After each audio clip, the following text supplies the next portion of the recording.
Gold trusted gold buyers తాకట్టులో ఉన్న బంగారాన్ని విడిపించి ఈ రోజు ఉన్న మార్కెట్ ధరకే కొనబడును. మరిన్ని వివరాలకు సంప్రదించండి 7771077720. గుడి ఉన్న ప్రతి చోట బడి ఉండాలంటారు పెద్దలు. కానీ ప్రస్తుతం ఆ పరిస్థితులు క్షేత్రస్థాయిలో కనిపించట్లేదు. పట్టణాల్లోనే కాదు, పల్లెల్లో కూడా ప్రభుత్వ ప్రాథమిక పాఠశాలలు కనుమరుగవుతున్నటువంటి పరిస్థితి కనిపిస్తోంది. ప్రస్తుతం భద్రాద్రి కొత్తగూడెం జిల్లా టేకులపల్లి మండలం దాస్తండ ప్రాథమిక పాఠశాల వద్ద ప్రస్తుతం మనం ఉన్నాం.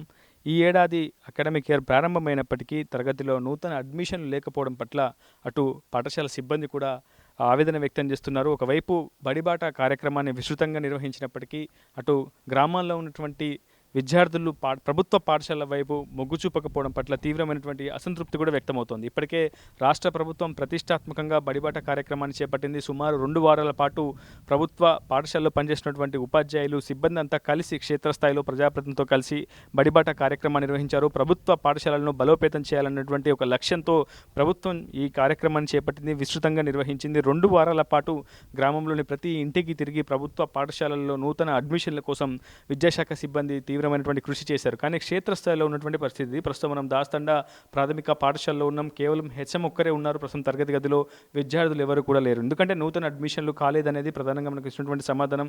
విస్తృతంగా బడిబాట కార్యక్రమాన్ని నిర్వహించినప్పటికీ ప్రైవేట్ పాఠశాలల వైపే విద్యార్థులు మొగ్గు చూపడం, విద్యార్థుల తల్లిదండ్రులు కూడా అధిక హోదాగా భావించడంతో ప్రస్తుతం ప్రభుత్వ పాఠశాలలు ఇలా బోసిపోతున్నటువంటి పరిస్థితి కనిపిస్తుంది. ఇప్పటికే 100 కోట్ల రూపాయలు ప్రభుత్వం వెచ్చిస్తుంది. స్వయంగా అన్ని జిల్లాల కలెక్టర్లు, విద్యాశాఖ ముఖ్య కార్యదర్శి దీనిపై రివ్యూ చేస్తున్నారు. ప్రభుత్వ పాఠశాలలో విద్యార్థుల సంఖ్యను పెంచాల్సినటువంటి అవసరం ఉందని కూడా అభిప్రాయపడుతున్నారు. ఒకవైపు విద్యా హక్కు చట్టాన్ని, నిర్బంధ విద్యను అమలు చేయాలని కూడా ప్రభుత్వం ఎంతో కృషి చేస్తున్నప్పటికీ క్షేత్రస్థాయిలో మాత్రం విద్యార్థుల తల్లిదండ్రులు చేస్తున్నటువంటి ఆలోచన ప్రస్తుతం ప్రభుత్వ పాఠశాలను కొంత అగమ్యకరమైనటువంటి పరిస్థితికి నెట్టివేసిందని చెప్పుకోవాలి. ఎందుకంటే పూర్తిగా బడిబాటలో ఇంటింటికి వెళ్ళి అటు సిఆర్టీలు కావచ్చు, డిపార్ట్మెంట్ సిబ్బంది కావచ్చు, ప్రజాప్రతినిధులు కూడా స్వయంగా వెళ్ళినప్పటికీ ప్రైవేట్ పాఠశాలలోనే విద్యార్థులను, పిల్లలను చేర్పించేందుకు తల్లిదండ్రులు పూర్తిగా మొగ్గు చూపుతున్నారు. సో పట్టణాలకు చేరువలో ఉన్నటువంటి గ్రామీణ ప్రాంతంలో ఇంకా విభిన్నకరమైనటువంటి పరిస్థితులు ఏర్పడుతున్నాయి. చాలామంది విద్యార్థులు కూడా ప్రైవేట్ పాఠశాలలోనే అడ్మిషన్లు పొందుతున్నటువంటి పరిస్థితి కనిపిస్తుంది. విద్యాశాఖ సిబ్బంది తీవ్రమైనటువంటి ఆవేదన కూడా వ్యక్తం చేస్తుంది. ఇప్పటికే రాష్ట్ర వ్యాప్తంగా చాలా ప్రభుత్వ పాఠశాలలు మూతపడ్డ మనం గతంలో చూసాం. గత ప్రభుత్వ హయాంలో కూడా అనేక ప్రభుత్వ పాఠశాలలు మూతపడ్డాయి. ప్రస్తుతం ఈ ప్రభుత్వ హయాంలో కూడా అనేక పాఠశాలలు మూతపడుతున్నటువంటి పరిస్థితి కనిపిస్తుంది. కానీ ప్రభుత్వ పాఠశాల వ్యవస్థను బలోపేతం చేయాల్సినటువంటి అవసరం ఉందని సామాజిక స్పృహ ఉన్నటువంటి ప్రతి ఒక్కరు కూడా కోరుకుంటున్న పరిస్థితి ఉంది. ప్రస్తుతం హెచ్ఎం ఉన్నారు, మేడంతో మాట్లాడదాం. అసలు ఏం జరుగుతుంది, ప్రభుత్వ పాఠశాల బలోపేతం కోసం ప్రభుత్వం ఎటువంటి చర్యలు తీసుకుంటుంది, బడిబాట ఎప్పటి నుంచి ఎప్పటి వరకు నిర్వహించారు, ఎటువంటి సత్ఫలితాలు ఇచ్చింది తెలుసుకునే ప్రయత్నం చేద్దామా. మీ పేరేంటి, మీరు దాస్తండ ప్రభుత్వ పాఠశాల ఎటువంటి పనులు నిర్వహిస్తున్నారు? సార్ నా పేరు వచ్చేసి విజయ నిర్మల, హెచ్ఎం రండి. నేను ఇక్కడ ఈ పాఠశాలలో నేను ఈ సంవత్సరం విద్యా సంవత్సరం 2025-26 విద్యా సంవత్సరానికి గాను ప్రభుత్వం వారు 6 నుంచి 19 వరకు బడిబాట కార్యక్రమాన్ని నిర్వహించమని తెలియజేశారు. అందులో భాగంగా మేము 6వ తారీఖున ప్రొఫెసర్ జయశంకర్ బడిబాట కార్యక్రమాన్ని ప్రారంభించామండి. ముందుగా జయశంకర్ గారి పూలమాల వేసిన తర్వాత అమ్మ ఆదర్శ పాఠశాల కమిటీ మెంబర్స్ అందరం కలిసి అంగన్వాడీతో కలిసి ఇదిగోండి ఈ విధమైన ప్రొఫెసర్ జయశంకర్ బడిబాట విద్యా సంబరాలని మేము పాంప్లెట్లని చేసి ఇవి గ్రామంలో ప్రతి ఇంటికి అందించడం జరిగిందండి. ఈ ప్రభుత్వ పాఠశాలలో ఏమేమి ప్రభుత్వం కల్పిస్తున్న అంశాలు ఉచిత పాఠ్యపుస్తకాలు, మధ్యాహ్న భోజనం, యూనిఫామ్స్, ఎటువంటి ఫీజు లేకుండా ప్రవేశం, ఆరోగ్య రక్ష, బాలబాలికలకు విడిగా మరుగుదొడ్ల, క్రీడా పరికరాలు, మన పిల్లల్ని మన పాఠశాలను చేర్పిద్దాం, మన ఊరి పాఠశాలను బలోపేతం చేద్దామనే నినాదంతో ఇంకా మన పాఠశాలలో విశాలమైన భవనాలు ఉన్నాయి. ఇవన్నీ తెలియచేస్తూ నేను గ్రామంలో తల్లిదండ్రులు అందమైన వాతావరణం ఈ పాఠశాల చుట్టూ నెలకొంది. చుట్టూ చెట్లు, మంచిగా పక్కనే అంగన్వాడీ పాఠశాల, ఆ తర్వాత పక్కనే ప్రాథమిక పాఠశాల, చాలా అద్భుతమైనటువంటి పల్లె వాతావరణం, మరింత చేరువలో పట్టణ వాతావరణం ఉంది. దాదాపు 2000కు పైగా ఈ గ్రామానికి సంబంధించినటువంటి పాపులేషన్ ఉంటుందని చెప్తున్నారు. 4 ప్రభుత్వ పాఠశాలలు కూడా ఉన్నాయని చెప్తున్నారు.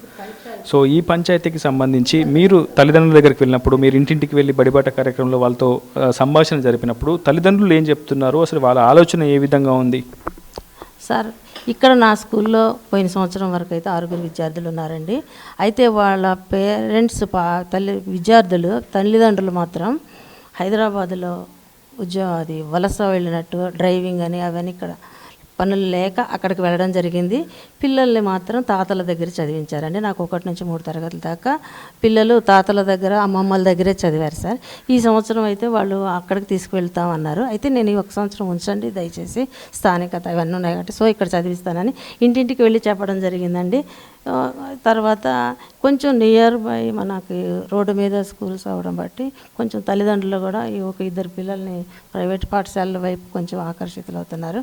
కానీ నేను వాళ్ళకి చాలా కౌన్సిలింగ్ ఇచ్చాను. వాళ్ళు కూడా ఆలోచిస్తున్నారు సార్, చూస్తాం.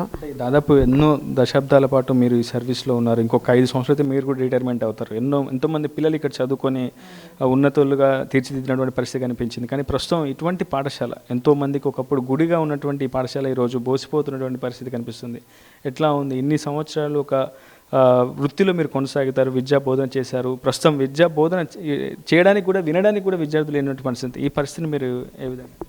సో సార్, ఇంతకుముందు ఉన్న పరిస్థితులు వేరు, ఇప్పుడైతే కొంచెం తల్లిదండ్రుల మైండ్ సెట్ కూడా మారింది అండి. కొంచెం ప్రైవేట్ పాఠశాల ఏదో ఉందని చుట్టుపక్కలన్నీ అలా ఉండేపాటికి ఒకళ్ళని చూసి ఒకళ్ళు ఆ విధంగా వాళ్ళకి ఆ స్తోమత ఉందా లేదా అన్నది కాకపోయినా కానీ కొంచెం పిల్లల విషయంలో కొంచెం అలా వెళ్తున్నారు. అయినా కానీ మన ప్రభుత్వ పాఠశాలలో ఉండే వసతులు, చదువుకుంటే ఏంటి లాభాలు అనేది చాలా అవగాహన ఉంది. కొంచెం తల్లిదండ్రులు కొద్దిగా మారితే మనం ఇదవుతాం. అది కాకుండా ఈ గురుకులాలు అవి ఇచ్చి హాస్టల్స్లో కూడా పంపించడం ఒకటి జరుగుతూ ఉందండి. మొత్తంగా ప్రైవేట్ పాఠశాలలు పుట్టగొడుగుల్లో వెలుస్తున్నాయి. ఎందుకంటే ప్రభుత్వం కూడా ఈ విషయంలో పునరాలోచించాలి. ప్రభుత్వ పాఠశాలను బలోపేతం చేయాలన్నటువంటి ఆలోచన ఉన్నప్పుడు ప్రైవేట్ పాఠశాలను కూడా సంఖ్యను కూడా తగ్గించాల్సినటువంటి అవసరం ఉంది. సో ఒకవైపు సామాజికవేత్తలు కూడా ఇదే అంశాన్ని ధృవీకరిస్తున్నారు. ఖచ్చితంగా ప్రభుత్వ పాఠశాల విద్యా వ్యవస్థను బలోపరచాలంటే ప్రైవేట్ పాఠశాల సంఖ్యను కూడా తగ్గించాలని చెప్పి వాళ్ళు కూడా కోరుతున్నటువంటి పరిస్థితి కనిపిస్తుంది. ప్రభుత్వ పాఠశాలలో చాలా అద్భుతమైనటువంటి వసతులు కల్పిస్తున్నారు. ఉచితంగా పాఠ్యపుస్తకాలు, ఉచితంగా యూనిఫామ్లు, ఉచితంగా మధ్యాహ్న భోజన పథకాన్ని అమలు చేస్తున్నారు. ఇన్ని వసతులు కల్పిస్తున్నా ఎందుకు ప్రభుత్వ పాఠశాల వైపు విద్యార్థులు ఎందుకు దృష్టి సారించట్లేదు? విద్యార్థుల తల్లిదండ్రులకు ఎందుకు ప్రైవేట్ పాఠశాల వైపు మొగ్గు చూపుతున్నారనే అంశంపై చాలా పెద్ద ఎత్తున చర్చ కూడా జరుగుతుంది. మరోవైపు ఏసీ గదుల్లో తమ పిల్లలు సుఖంగా ఉంటారు, ఏసీ గదుల్లో ప్రైవేట్ పాఠశాలలో చాలా అత్యద్భుతమైనటువంటి విద్యాబోధన దొరుకుతుంది అన్నటువంటి ఆలోచనతోటే విద్యార్థుల తల్లిదండ్రులు ప్రస్తుతం విద్యార్థులని ప్రైవేట్ పాఠశాలలో చేర్పిస్తున్నట్లు కూడా ఒక ప్రచారం అయితే జరుగుతుంది. ఏదేమైనప్పటికీ ప్రభుత్వ పాఠశాలల్లో బలోపేతం చేయాల్సిన అవసరం ఎంతైనా ఉందని చెప్పుకోవాలి. ఒకవైపు విద్యా హక్కు చట్టం కింద నిర్బంధ విద్యను అమలు చేయాలని చెప్పి ప్రభుత్వం యోచన చేస్తుంది. ఎంతోమంది విద్యార్థులకు విద్య అందనటువంటి పరిస్థితి కనిపిస్తుంది. భారత్ మినహాయిస్తే ఇంకా చాలా నిరుపేద దేశాల్లో పూర్తి స్థాయిలో విద్య అటు క్షేత్రస్థాయికి చేరువ కాని పరిస్థితి కనిపిస్తుంది. కానీ ప్రస్తుతం ఇటువంటి ఎన్నో పాఠశాలలు విద్యార్థులకు విద్యాబోధన చెప్పేందుకు సిద్ధంగా ఉన్నప్పటికీ విద్యార్థులు లేకపోవడం మాత్రం విచారకరమని అటు విద్యాశాఖ సిబ్బంది కూడా చెప్తున్నారు. ఏదేమైనా ప్రభుత్వం ఈ అంశంపై మరింత దృష్టి సారించి విద్యార్థుల సంఖ్య పెరిగేలా మరిన్ని చర్యలు తీసుకోవాలి. తల్లిదండ్రులు కూడా ప్రభుత్వ పాఠశాలల్లో పిల్లల్ని చేర్పించే విధంగా ఆలోచన చేయాలని చెప్పి ప్రతి ఒక్కరు కోరుతున్నటువంటి పరిస్థితి. ఇది స్నాంద్రబాబుతో రిపోర్టర్ ఉదయ్, RTV దాస్తాండా నుంచి. ఇండియా పాకిస్తాన్ తాజా అప్డేట్స్ కోసం డౌన్లోడ్ చేసుకోండి RTV లైవ్ యాప్.